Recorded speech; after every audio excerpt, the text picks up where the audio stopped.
हाय दोस्तों, मैं गुड़िया जायसवाल और जी जायसवाल अद्भुत ज्ञान गंगा में आप सभी का स्वागत है। दोस्तों, आपके लिए आज हम लेकर के आए हैं भूत व्यर्थ हनुमान जी की कहानी।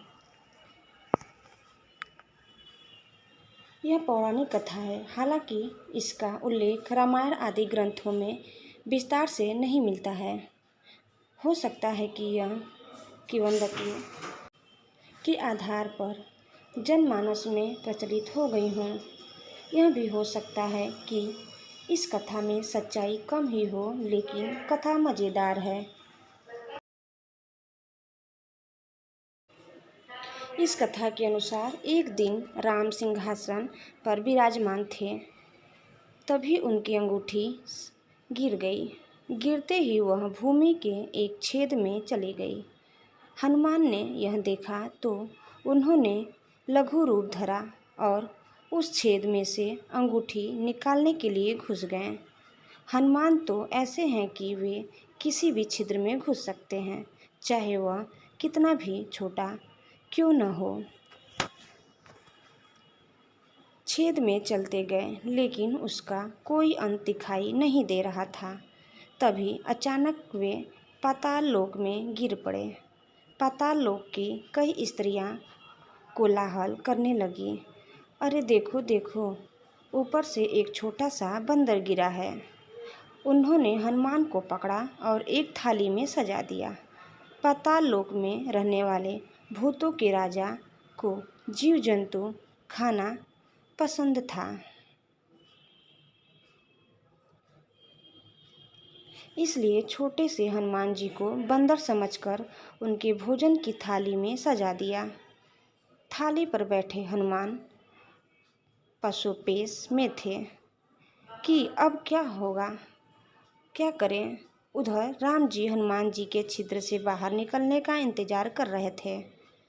तभी महर्षि वशिष्ठ और ब्रह्मा उनसे मिलने आए। उन्होंने राम से कहा, हम आपसे एकांत में वार्ता करना चाहते हैं। हम नहीं चाहते कि कोई हमारी बात सुने या उसमें बाधा डाले। क्या आपको यह स्वीकार है? प्रभु श्री राम ने कहा, स्वीकार है। इस पर ब्रह्मा जी बोले, तो फिर एक नियम बनाएं। अगर हमारी वार्ता के समय कोई यहाँ आएगा तो उसका छीरोच्छेद कर दिया जाएगा। प्रभु श्री राम ने कहा, जैसी आपकी इच्छा। अब सवाल यह था कि सबसे विश्वसनीय द्वारपाल कौन होगा। जो किसी को भीतर न आने दे। हनुमान जी तो अंगूठी लेने गए थे। ऐसे में राम ने लक्ष्मण को बुलाया और कहा कि तुम जाओ और किसी को भी भीतर मत आने देना। लक्ष्मण जी को भाली भती समझाकर राम ने द्वारपाल बना दिया। लक्ष्मण द्वार पर खड़े थे। तभी महर्षि विश्वामित्र वहां आए और कहने लगे, मुझे राम से शीघ्र मिलना अत्यावश्यक है। बताओ वे कहाँ हैं? लक्ष्मण ने कहा, आदरणीय ऋषिवर, अभी अंदर न जाएं। वे कुछ और लोगों के साथ अत्यंत महत्वपूर्ण वार्ता कर रहे हैं। विश्वामित्र ने कहा, ऐसी कौन सी बात है जो राम मुझसे छुपाएं?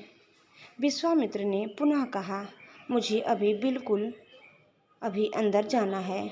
लक्ष्मण ने कहा, आपको अंदर जाने देने से पहले मुझे उनकी अनुमति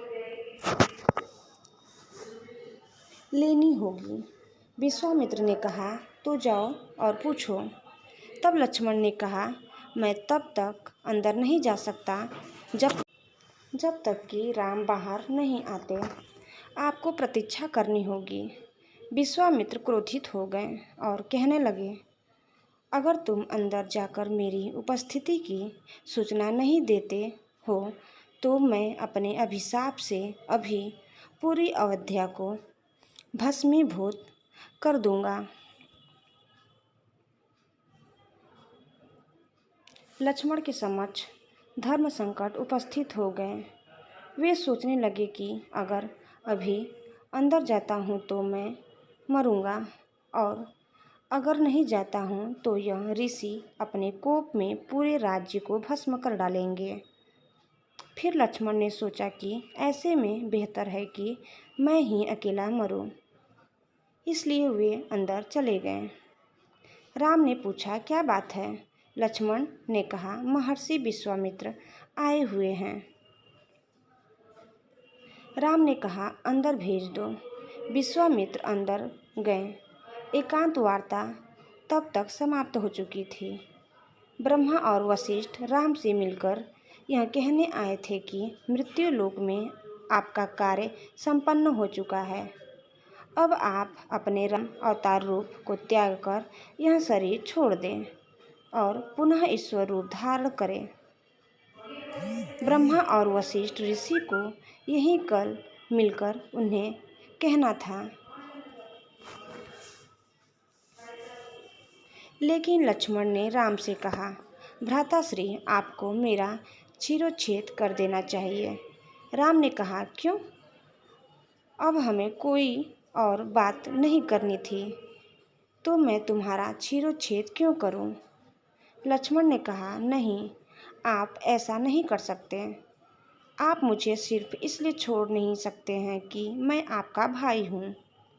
यह राम के नाम पर एक कलंक होगा। मुझे दंड मिलना चाहिए, क्योंकि मैंने आपको एकांत वार्तालाप में विघ्न डाला हूँ।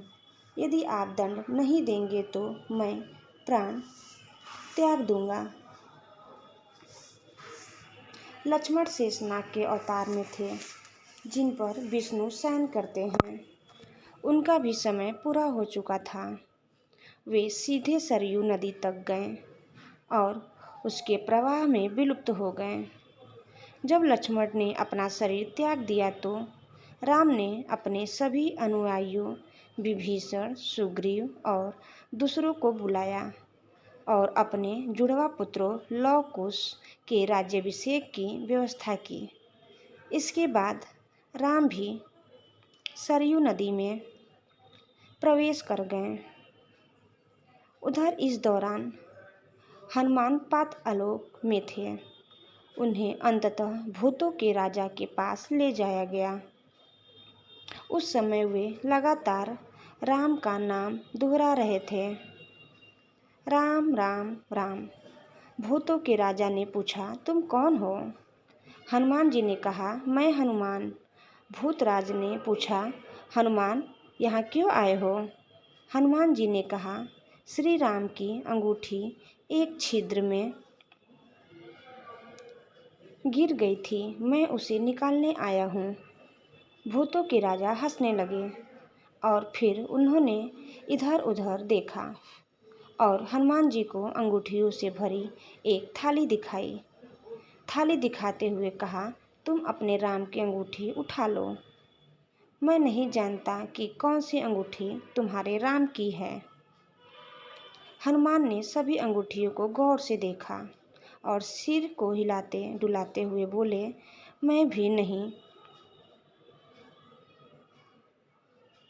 जानता कि इनमें से कौन सी राम की अंगूठी है। सारी अंगूठियाँ एक जैसी दिखाई दे रही है। भूतों के राजा ने कहा कि इस थाली में जितनी भी अंगूठियाँ हैं सभी राम की ही है, लेकिन तुम्हारे राम की इनमें से कौन सी ही है, यह तो तुम्हें ही जानना होगा। इस थाली में जितनी अंगूठियाँ हैं उतने ही राम अब तक हो गए हैं। धन्यवाद दोस्तों। अगर आपको मेरा यह आज का वीडियो अच्छा लगे तो प्लीज़ इसे कमेंट बॉक्स में ज़रूर बताएं। और हाँ, आपको कैसी कहानियाँ सुनना है ये भी हमें कमेंट बॉक्स में लिखकर ज़रूर बताएं, ताकि हम आपके लिए कहानियाँ